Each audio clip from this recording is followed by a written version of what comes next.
Merhaba les amis, aujourd'hui 53e jour de l'aventure réveil à Sinop. Je vous retrouve dans le port de pêche de Sinop. Alors, comme je vous l'avais dit avant-hier, j'ai passé pas mal de temps hier dans le bus. Je suis parti, bon c'est vrai que je suis parti assez tard. Je suis parti à 12h30 d'Ougnier. Je suis arrivé hier soir ici à 18h30, c'était le déluge, un vrai temps de chien. J'ai rien fait, hein. J'ai juste posé mes affaires, je suis allé dans un restaurant. D'ailleurs j'ai mangé des Sinop Manti, les raviolis à la mode de Sinop avec pas mal d'éclats de noix dessus. C'était pas mal du tout, mais c'est tout, je n'ai rien vu de Sinop. Donc aujourd'hui c'est la première journée d'exploration ici. Sinop c'est une petite ville, il y a environ 40 000 habitants ici. On est plus ou moins sur une péninsule. Je vous montrerai tout à l'heure sur une carte exactement la situation de la ville de Sinop. Et comme vous pouvez le voir, j'ai investi dans un nouveau parapluie. Temps vraiment pas terrible aujourd'hui, c'est couvert et j'ai regardé la météo pour les prochains jours. Apparemment c'est pareil, hein. C'est vraiment pas terrible le temps là dans les prochains jours. Là j'aperçois un petit bout de ciel bleu face à moi, mais c'est tout, sinon c'est que des nuages partout et il pleut. Alors c'est pas le déluge là, mais voilà, il pleut un petit peu. Alors le programme pour aujourd'hui, je vais commencer par aller prendre un petit déjeuner Cavalti. Il servait des petits déjeuners à l'hôtel où je suis. D'ailleurs oui, je vous montrerai la chambre peut-être ce soir ou demain si j'y pense. Oui, il servait des petits déjeuners à l'hôtel, mais voilà, je n'étais pas particulièrement emballé. Par contre j'ai repéré une adresse, je vous montre de la tête comme ça, derrière là dans le port, où il y a des petits déjeuners qui ont l'air sympas. Donc je vais commencer la journée par aller prendre un petit déjeuner. Et puis après j'ai vu qu'il y avait une ancienne prison ici apparemment qu'on peut visiter, qui est pas très loin d'ici. Donc c'est le programme pour ce début de journée dans la petite ville de Sinop. Petit déjeuner, Cavalti, et ensuite direction l'ancienne prison de Sinop.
Alors le petit déjeuner que j'ai pris, très bien, parfait, rien à redire, ça a coûté 30 liras, ce qui fait à peu près 3 €. Je viens maintenant d'arriver à l'entrée de la prison de Sinop, l'ancienne prison de Sinop. Elle se trouve en fait dans l'enceinte de la forteresse. Elle a été construite en 1887 et elle a fermé seulement en 1997. Donc ça fait seulement 23 ans qu'elle n'est plus en activité. Il y a un petit ticket d'entrée de 12 liras, ce qui fait 1,20 €, 1,30 €. Pour l'instant je me suis arrêté juste à l'entrée, il y a un petit café, là je sirote un thé.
Alors, la visite de cette prison, c'était plutôt intéressant. Il n'y avait pas beaucoup d'explications, quelques panneaux, mais seulement écrits en turc. Mais en même temps, on n'a pas besoin de beaucoup d'explications. On voit bien les cellules, les cachots.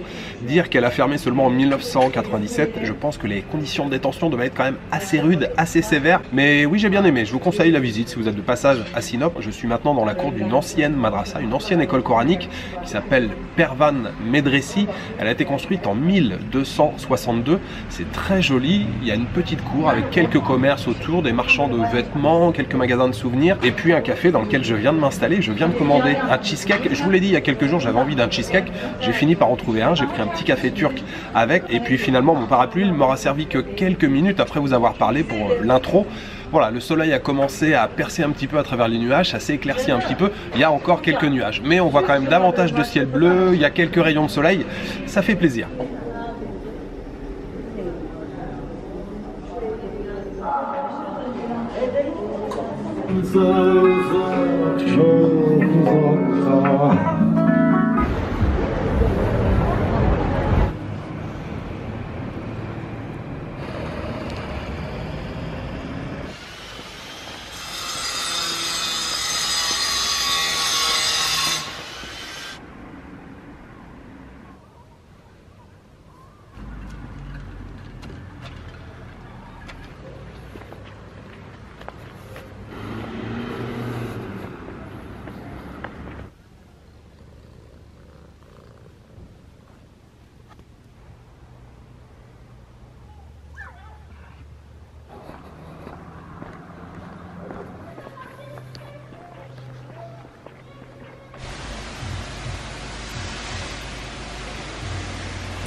Alors, quelques informations un peu en vrac comme ça.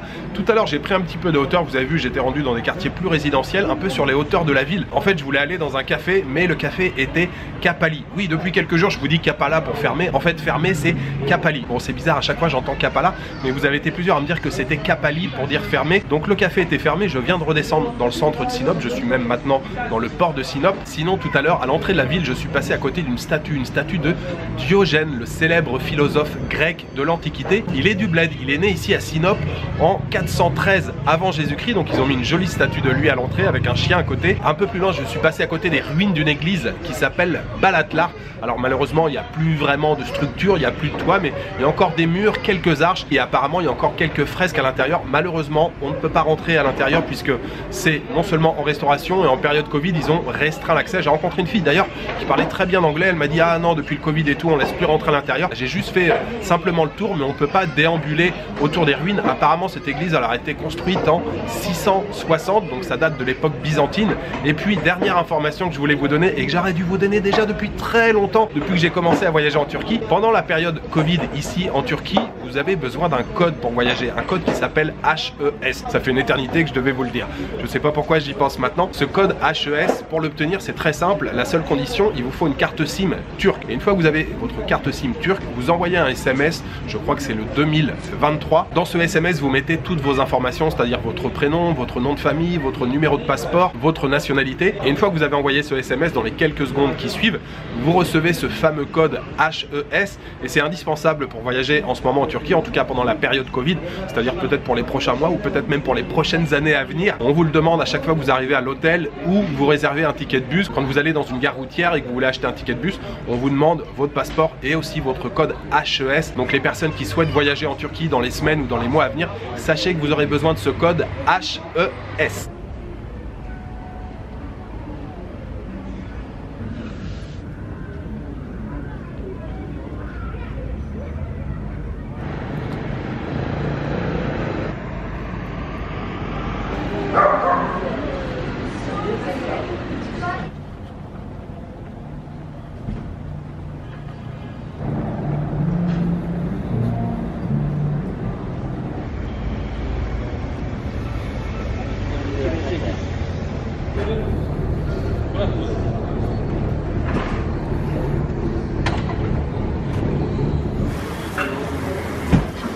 Merhaba, iyi işler. Sağ ol.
Vous avez vu cette magnifique assiette d'anchois frits, c'était une tuerie, trop content de m'être arrêté là-bas. En fait, j'avais plus ou moins repéré un restaurant déjà dans le port, et puis j'ai continué de faire un petit tour dans le centre pour faire quelques plans. Et puis je suis passé devant ce restaurant, qui est même pas d'ailleurs vraiment un restaurant, c'est plus une cantine. Il y a une table à l'extérieur, une table à l'intérieur, tenue par une petite mamie, et je vois justement deux hommes en train de manger. Je m'approche, je regarde, je fais oh là là, ça a l'air pas mal du tout ça. Je regarde dans l'assiette, je fais ah c'est des anchois et tout. Et les anchois ici là sur la côte de la mer Noire, ils sont très réputés. Donc je demande à la mamie, je dis j'aimerais bien avoir exactement la même assiette. Ah pas de problème, vas-y assieds-toi et tout. Elle me ramène une belle assiette, vous avez vu la portion, hein, c'était généreux. Toute l'assiette était remplie d'anchois frits avec une autre assiette à côté de salade, de carottes râpées, d'oignons et de salade verte. Je me suis régalé, c'était une tuerie, c'était une dinguerie cette assiette. En plus vous avez vu, ils sont rapidement frits comme ça à la poêle avec un peu d'huile.